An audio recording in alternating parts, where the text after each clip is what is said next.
Perjalanan-perjalanan Paulus yang mengagumkan. Paulus dan Silas, pelayan-pelayan Yesus, berada dalam penjara. Tidak, mereka tidak melakukan kesalahan. Mereka mengusir setan keluar dari seorang perempuan. Mereka menunjukkan pujaan untuk disembah oleh orang-orang yang tinggal di Filipi, kuasa yang benar dari Tuhan dan anaknya Yesus. Karena itulah mereka ditahan, dicambuk, dan dikunci dalam penjara. Mungkin kamu menduga bahwa Paulus dan Silas menjadi marah dan tidak senang.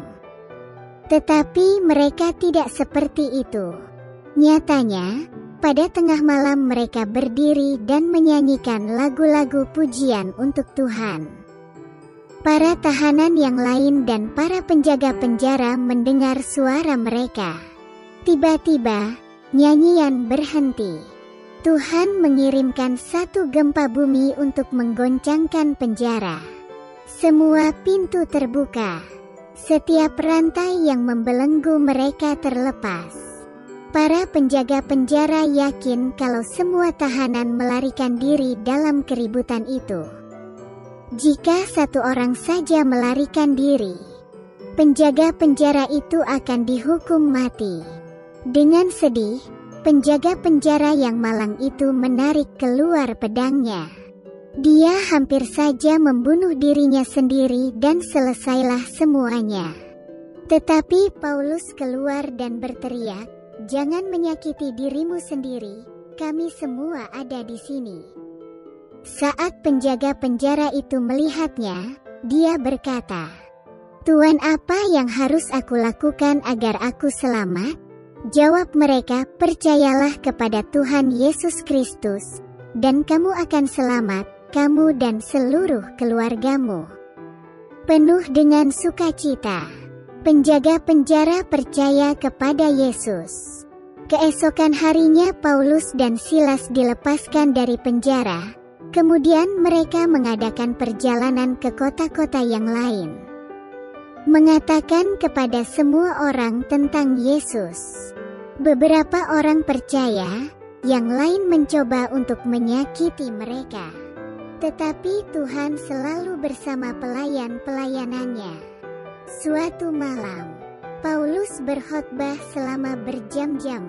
Seorang anak muda yang duduk di tepi jendela yang terbuka tertidur dan jatuh. Kamu bisa membayangkan apa yang terjadi. Setiap orang tahu kalau orang muda itu sudah mati. Tetapi Paulus pergi keluar dan memeluk dia dan berkata, "Dia masih hidup." Mereka membawa orang muda itu hidup, dan mereka sangat gembira.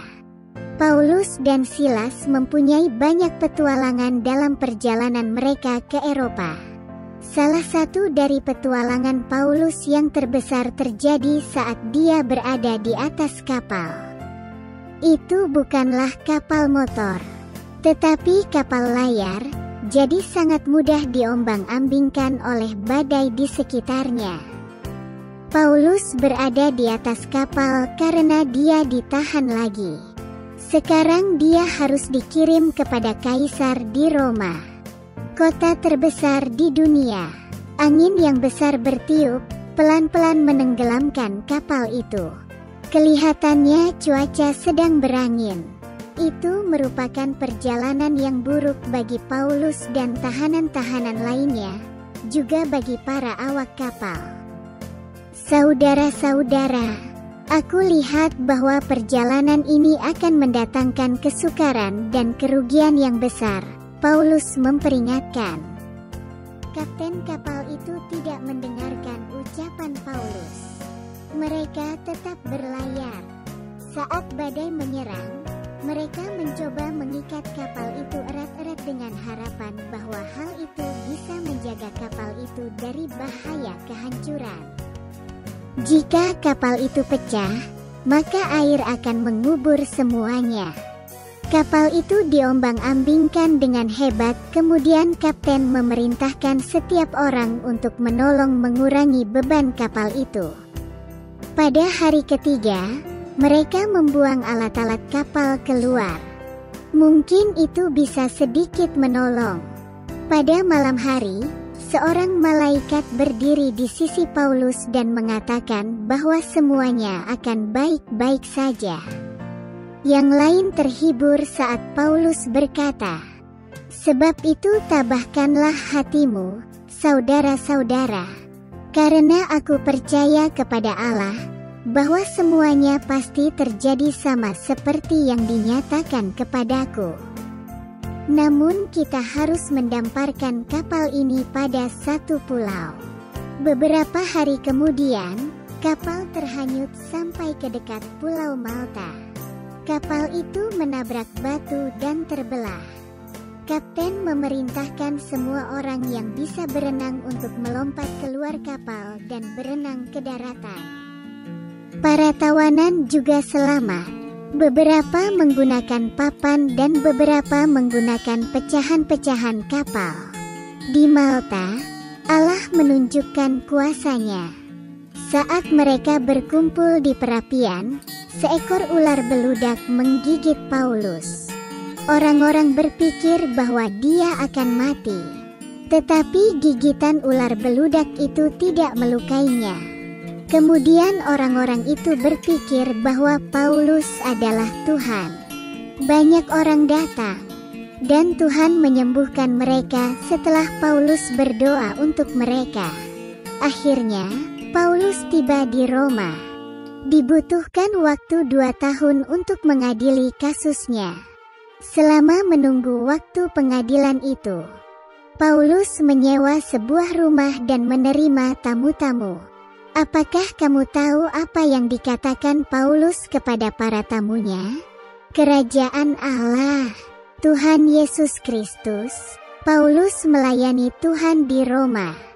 Seperti semua perjalanannya yang lain, aku telah mengakhiri pertandingan yang baik.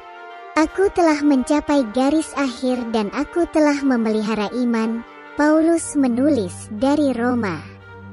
Alkitab tidak mengatakan kepada kita bagaimana hidupnya berakhir.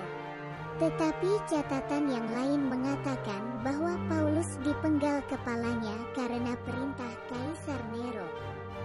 Paulus mati seperti waktu dia hidup, pelayan Tuhan yang penuh iman. Dan mengatakan kepada orang lain tentang Yesus Kristus. Jika diberkati, silakan membagikan untuk memberkati orang lain.